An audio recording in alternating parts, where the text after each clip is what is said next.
Maheshkhali terminal থেকে জাতীয় গ্রিডে LNG সরবরাহ বাড়ার খবর পাওয়া গেলেও নরসিংদীর সিএনজি পাম্পগুলোতে কমেনি ভোগান্তি। এ বিষয়ে নরসিংদীর শিবপুর উপজেলার কারারচর এপিএইচ সিএনজি ফিলিং স্টেশন থেকে বিস্তারিত জানাতে সরাসরি যুক্ত হচ্ছেন প্রতিনিধি সোহাগ মিয়া। সোহাগ, সরবরাহ বাড়ার খবর পাওয়া গেছে, তারপরও ভোগান্তি। ফিলিং স্টেশন মালিক যারা রয়েছেন তারা কি বলছেন, এই বিষয়ে একটু বিস্তারিত জানাবেন।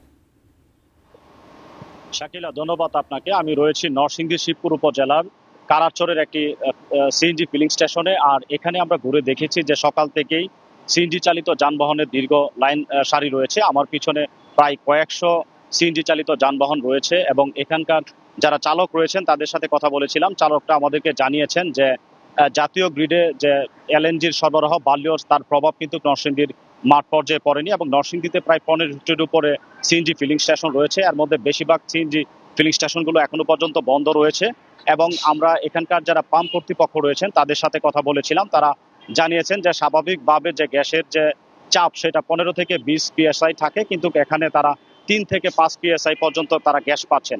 আমার সাথে এপিএইচ সিএনজি পাম্পের ম্যানেজার রয়েছেন, তার কাছে জানতে চাইবো যে চাপের ব্যাপারে যে একটু বলবেন। আসসালামু আলাইকুম।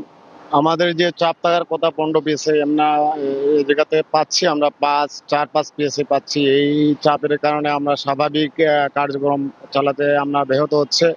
প্রশাসনের প্রতি দৃষ্টি আকর্ষণ করব যে আমরা যে উদ্ভূত পরিস্থিতি যাতে প্রশাসন আমাদেরকে সহযোগিতা করে এবং সরকারের কাছে দূর দাবি জানাচ্ছি যে স্বাভাবিক পেশায় আমাদেরকে দিলে আমরা বা গ্রাহককে পর্যাপ্ত পরিমাণে তাদের চাহিদা অনুযায়ী আমরা গ্যাস সরবরাহ করতে পারবো। ধন্যবাদ।